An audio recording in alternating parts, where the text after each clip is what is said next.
मसला हुआ है। आपको बड़ी अच्छी तरह याद होगा कि अब से कुछ साल पहले एक ऐलान किया गया था, और ऐलान ये किया गया था कि मियां नवाज शरीफ साहब अपने बेटे की कंपनी के अंदर, उनके बोर्ड के अंदर है।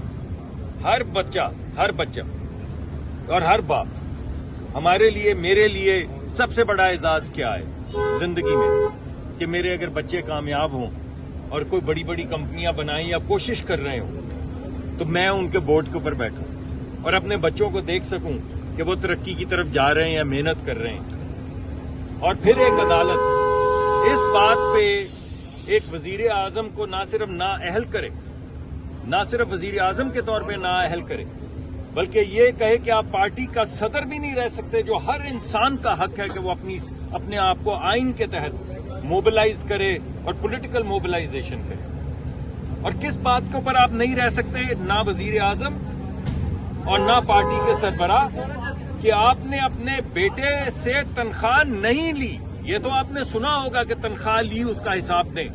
कभी दुनिया में आपने ये सुना है कि तनख्वाह नहीं ली और जो तनख्वाह नहीं ली उसका हिसाब दें?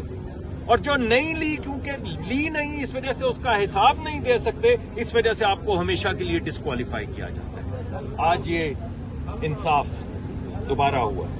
अल्लाह ने सुरखरू किया मियां नवाज शरीफ साहब को, और आज पार्टी ने दोबारा उनको कहा, एक तरह से उस फैसले की तकरार में, वो जिन लोगों ने फैसला किया और जो फैसला किया गया, आज उसका जवाब जो है वो पार्टी ने दिया है।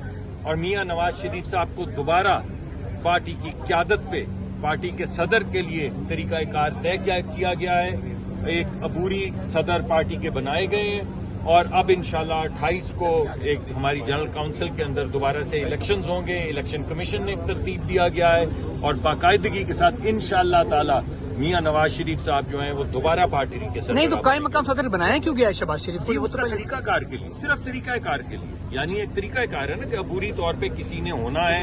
एक इलेक्शन कमीशन होगा एम्पावर्ड, उसके तहत इलेक्शन होंगे, और उसमें इंशाल्लाह मियां नवाज शरीफ साहब जो है वो